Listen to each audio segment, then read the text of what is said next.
पश्चिम Asia युद्ध से उपजे हालात पर प्रधानमंत्री नरेंद्र मोदी ने राज्यसभा में आज बयान दिया। पीएम मोदी ने जंग के हालात में सबसे बड़ी प्राथमिकता देशवासियों की सुरक्षा और उनके हितों को बताया। पीएम मोदी ने संकट से निपटने में राज्यों के सहयोग की भी अपील की तो निरंतर ऊर्जा आपूर्ति के लिए किए जा रहे तमाम प्रयासों को सदन के सामने रखा।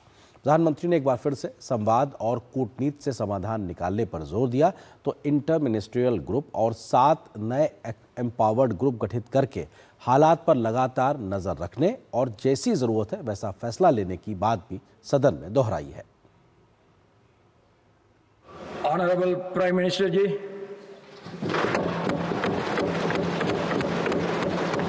पश्चिम एशिया युद्ध पर राज्यसभा में बयान देते हुए प्रधानमंत्री नरेंद्र मोदी ने भारत और भारतीय समुदाय के हितों को सरकार के लिए सर्वोपरि बताया। कहा कि युद्ध ने पूरे विश्व में गंभीर ऊर्जा संकट पैदा कर दिया है। युद्ध से व्यापार के रास्ते, ऊर्जा और उर्वरक जैसी जरूरी आपूर्ति प्रभावित हो रही है।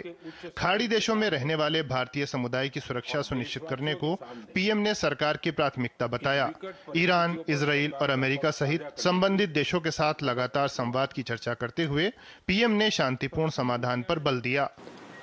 कमर्शियल जहाजों पर हमला और हॉर्मुज स्ट्रेट जैसे अंतर्राष्ट्रीय जलमार्ग में रुकावट अस्वीकार्य है।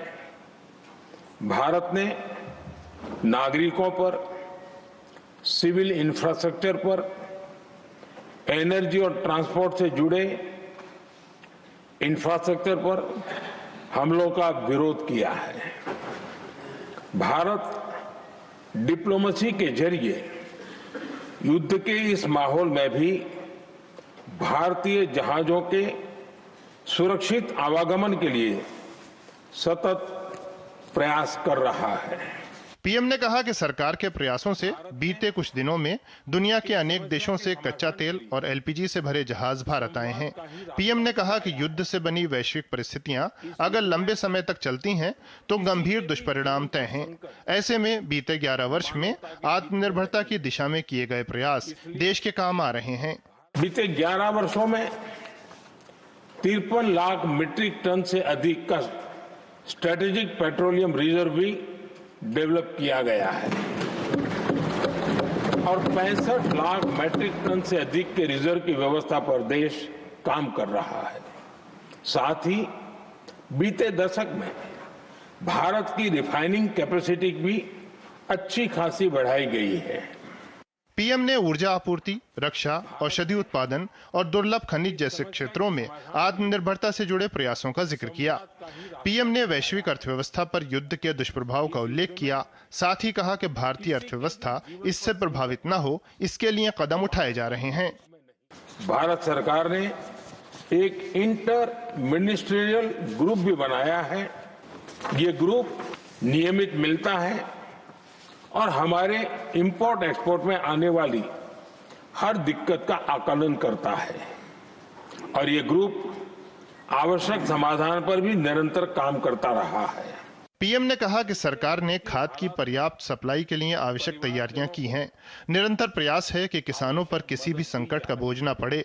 पीएम ने कहा कि आने वाले समय में ये संकट हमारे देश की बड़ी परीक्षा लेने वाला है और इस परीक्षा में सफलता के लिए राज्यों का सहयोग बहुत आवश्यक है। पीएम गरीब कल्याण अन्न योजना का लाभ समय पर मिलता रहे, ये सुनिश्चित करना होगा। जहां प्रवासी श्रमिक साथी काम करते हैं, उनकी परेशानियों को दूर करने के लिए प्रोएक्टिव कदम उठाए जाएं। ऐसी स्थितियों पर नजर रखने के लिए राज्य सरकारें विशेष व्यवस्थाएं करें तो इससे काफी सुविधा होगी। पीएम ने देशवासियों को भरोसा दिया कि सरकार सतर्क है, तत्पर है और पूरी गंभीरता से रणनीति बना रही है, निर्णय ले रही है। देश की जनता का हित सरकार के लिए सर्वोपरि है।